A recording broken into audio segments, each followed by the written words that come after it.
생각하는 크리스천들의 신학하는 숲. 바이러스는 하나님께서 내리시는 징벌인가?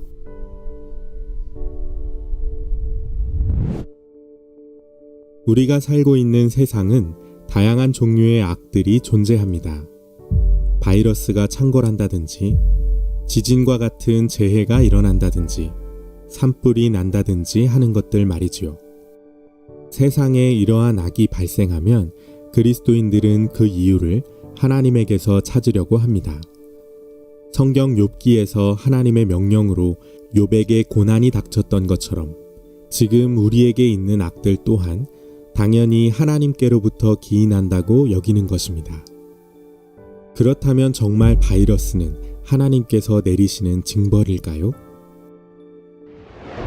먼저 하나님께서는 이 세상에서 선에게 복을 주시고 악을 징벌하시는가? 라는 질문에 대답해 봅시다. 결론부터 말하자면 이것은 유대교의 하나님이며 기독교의 하나님이 아닙니다.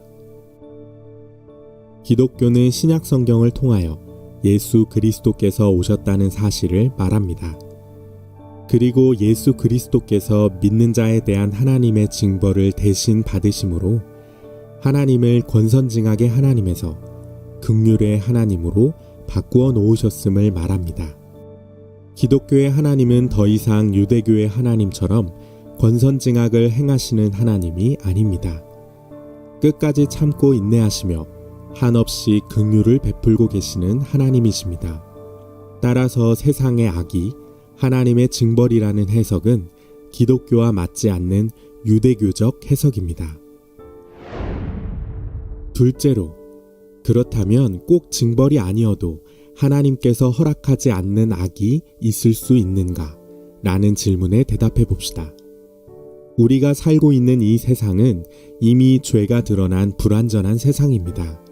그렇다면 완전하신 하나님께서 창조하신 세상이 왜 이렇게 불완전한 것일까요?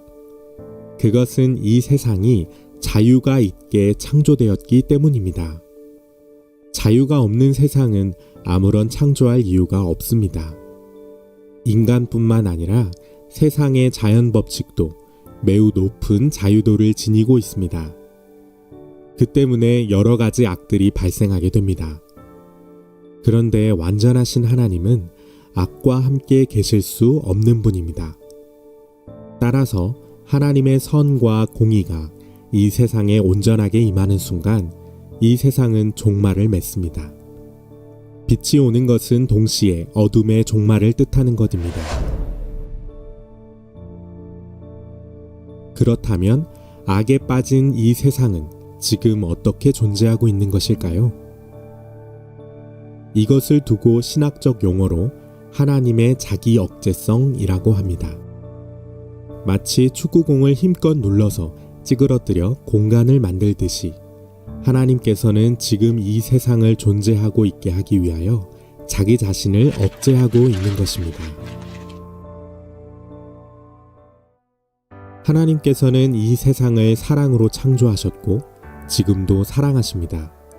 그렇기 때문에 이 세상을 존재시키고 있는 것은 하나님의 사랑입니다. 따라서 상호 대립은 여기서 일어납니다. 하나님께서는 이 세상을 사랑하셔서 이 세상이 존재하게 하고 계십니다. 그러나 악에 빠진 이 세상을 존재하도록 하기 위해서는 스스로 자신을 억제하고 계셔야 합니다. 따라서 이 세상에 악이 존재하는 이유는 하나님의 자기 억제성 때문이며 동시에 하나님이 이 세상을 존재하게 하고자 하는 사랑 때문입니다.